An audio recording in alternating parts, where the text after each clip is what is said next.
Hello, cruise enthusiasts. Welcome back to the Cruise Insider channel, where today we're plunging into the murky waters of maritime mishaps and lavatory disasters, because nothing screams dream vacation quite like sewage cascading down the hallways.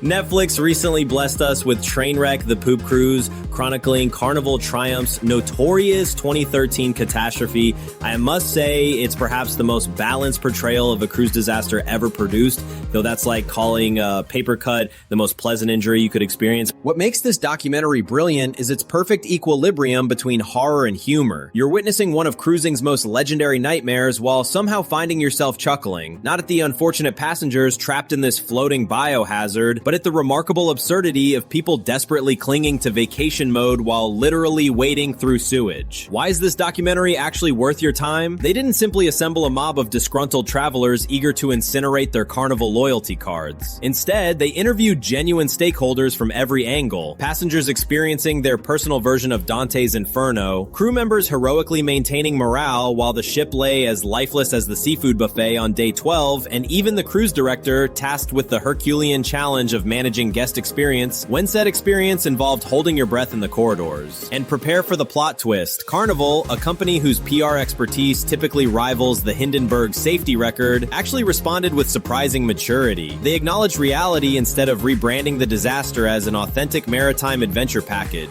They highlighted their subsequent billions in fleet investments, enhanced hotel operations, backup power systems, and emergency protocols that now incorporate the groundbreaking innovation known as contingency planning. Revolutionary concept, isn't it? But let's discuss what truly happens when you press that magical button in your cruise ship bathroom. Because most of us prefer the blissful fantasy that our waste vanishes into an alternate dimension rather than confronting biological reality.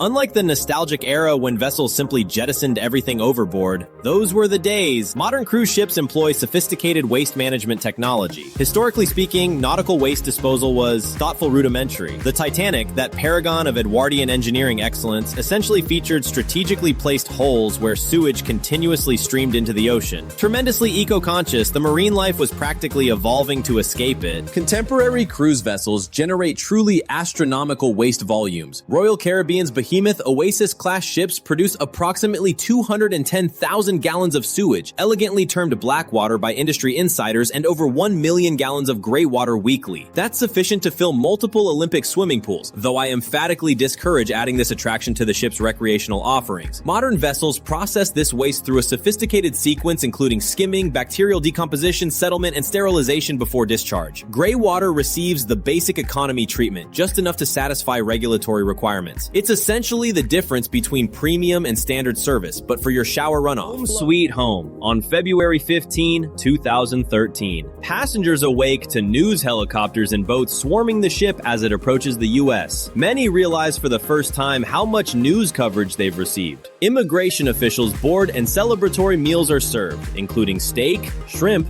and later, lobster tails. The ship docks at 9 p.m. As passengers disembark, the media crowds the exit, with some stopping for interviews while others rush to waiting buses. But the journey wasn't quite over. One rescue bus to New Orleans broke down, causing some passengers to miss flights and extend their vacation by a few more hours. What a great way to end a cruise of a lifetime. In the disaster's aftermath, some passengers unsuccessfully pursued litigation for additional compensation, while remarkably, many others had already forgiven Carnival and enthusiastically booked future voyages. The Carnival Triumph underwent a $15 million renovation in dry dock. The vessel received enhanced backup generators, improved fire detection systems, and comprehensive safety upgrades throughout the fleet. During its shipyard stay, it managed to create yet another headline when powerful winds caused it to break free and collide with a U.S. Army vessel, proving that some ships just can't stay out of trouble even when they're supposedly secured. Several years later, the ship was rechristened the Carnival Sunrise, because nothing says fresh start like a name change after your previous identity became synonymous with floating sewage. And despite enduring arguably its most catastrophic PR nightmare, Carnival somehow continued to achieve impressive financial performance. Full year 2024 revenue, approximately $25.02 billion, a 15.9% increase over 2023. There you have it, one of cruising's most fascinating cautionary tales that somehow failed to caution anyone away from cruising. If you watched the Netflix documentary, let us know in the comments what was the most disgusting part that these poor cruisers went through. Was it the overflowing toilets, the makeshift red bag system, or perhaps the creative onion sandwich cuisine from the emergency food supply? Personally, I'm torn between the hallway waterfalls of questionable origin and the impromptu tent cities on deck. Nothing says luxury vacation quite like camping on a cruise ship to escape the fumes below. Maybe the real vacation was the traumatic memories they made along the way. So the next time disaster strikes and your toilet refuses to cooperate, remember the intricate systems operating behind the scenes. When functioning properly, they're invisible marvels. When they fail, well, you become immortalized in Netflix documentaries with bathroom terminology in the title. If you enjoyed this slightly stomach-turning exploration of maritime waste management, demolish that subscribe button. If you were actually aboard the infamous poop cruise, share your harrowing tale in the comments. We promise not to judge your coping mechanisms. And stay tuned for our next video, Exposed: Why Cruise Passengers Are Being Denied Boarding in 2025. The truth nobody tells you. Until next time, this is Cruise Insider Channel reminding you that selecting a cabin above the waterline isn't just a preference, it might be your salvation. There you have it, one of cruising's most fascinating cautionary tales that somehow failed to caution anyone away from cruising. Tell us what maritime disaster or travel catastrophe we should investigate in our next Travel Stories episode in the comments below. If you haven't already, please consider subscribing for more travel content that balances information with irreverence. Your support propels us toward our 10K subscriber goal this year. Thank you for watching, and we'll see you on our next nautical adventure. Take care, everyone, and we'll see you soon.